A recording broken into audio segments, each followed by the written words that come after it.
Kami dari kelompok 5 Agama Islam kelas G731, anggota kelompok Ridho Fajar Fatur Rahman NPM 0286, Puja Dwi Ramadhani NPM 0276, Khairunisa NPM 0277, Fernanda Novia Pramita NPM 0279, Vicky Maulana Rohman NPM 0263, Mega Anggunsari NPM 0278 ingin menjelaskan pemahaman manusia tentang Tuhan dan bukti saintifiknya. Terdapat bukti prasejarah bahwa manusia prasejarah atau prehistoris juga sudah mengenal Tuhan dan sistem penyembahan. Yang dimaksud manusia prasejarah di sini ialah manusia yang hidup pada zaman purbakala yang biasa disebut dengan zaman batu atau paleolitik, khususnya pada zaman purbakala baru atau neolitik, yang diperkirakan 20.000 tahun sebelum Masehi. Zaman ini manusia masih berpola hidup sangat bersahaja dan primitif. Manusia saat itu masih sangat tergantung kepada alam sebagaimana halnya binatang, sehingga sering disebut Neanderthal man. Peradaban manusia masih sangat sederhana dan amat lamban mengalami perubahan.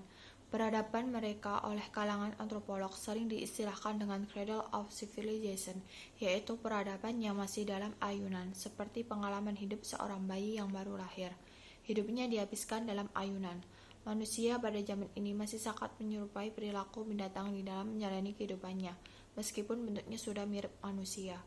Meski demikian, manusia sebagai makhluk berbudaya sudah mulai menemukan jalan kehidupan yang menggunakan potensi dirinya.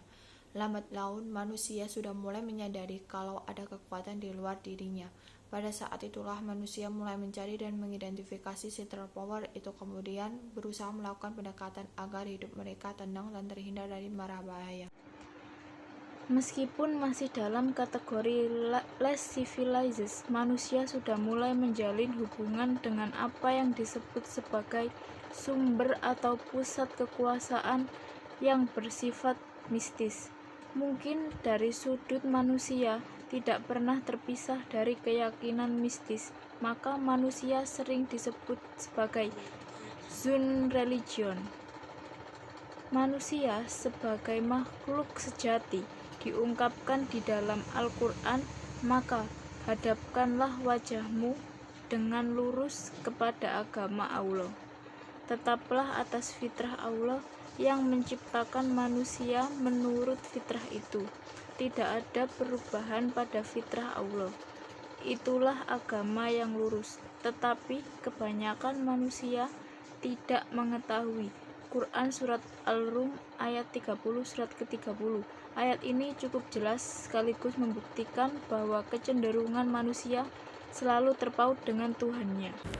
Goa Kidang, Desa Tinapan, Kecamatan Todanan, Kabupaten Blora, Jawa Tengah. Manusia prasejarah di Goa Kidang diyakini lebih cerdas dibandingkan manusia prasejarah di tempat lain pada zaman yang sama. Sekafir apapun seseorang, pasti memiliki ruang religi di dalam dirinya yang selalu mengajak diri untuk mengakui keberadaan Tuhan. Firaun sekalipun pada akhir hayatnya sempat bertaubat, walaupun tobatnya sudah terlambat. Kepercayaan mistis manusia prasejarah melukiskan Tuhan yang Maha Kuasa sebagai sosok figur laki-laki, kemudian menurunkan dan merepresentasikan kekuasaannya kepada sosok figur perempuan. Hubungan antara keduanya menyebabkan lahirnya atau terciptanya alam semesta dengan segala isinya. Cara keduanya berhubungan sehingga melahirkan keturunan yang kemudian disebut alam semesta atau makrokosmos, sering dijelaskan dengan menganalogikan ketabuhan seksual. Seseorang yang akan berhubungan seksual atau kontak laki-laki dan perempuan dianggap hubungan sakral dan suci. Tradisi psikologis seperti ini berlanjut dalam nilai-nilai ajaran agama yang menganggap hubungan seksual itu sebagai hubungan tabu. Khusus dalam agama-agama yang termasuk Abrahamic religion mengharuskan umatnya untuk betul-betul memuliakan hubungan seksual. Biasanya diawali dengan doa dan diakhiri dengan mandi junub. Konsep the Father God dan the Mother Gods menyebar luas dan berkelanjutan sampai pada zaman Batu Baru. Nama-nama Tuhan laki-laki atau the Father God dalam lintasan sejarah agama dan kepercayaan dikenal beberapa nama seperti Apsu, Huan, Prajapati, Ra, Siva, Brahman, Dyaus, Zeus, Vishnu, dan masih banyak lagi. Sedangkan nama-nama Tuhan perempuan atau the Mother Gods dikenal sejumlah nama seperti Sakti, Kali, Devi, Durga, Maya, Athena, Tara, Juno, Freya, Sophia, Ishtar, dan mungkin masih banyak nama-nama lain yang tak dapat disebutkan di sini. Sistem kepercayaan dan mistisme manusia prasejarah tidak bisa disebut bersahaja karena mereka telah mampu menggunakan bahasa kognitif untuk menjelaskan nama-nama dan sifat-sifat Tuhannya. Para arkeolog dan antropolog membuktikan bahwa sejak zaman dahulu mereka telah mengenal dan menyembah Tuhannya, serta menemukan konsep cara berterima kasih dan mencegah agar Tuhannya tidak marah.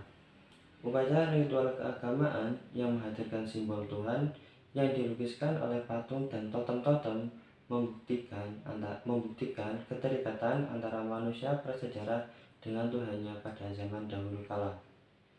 Sekian video dari kami.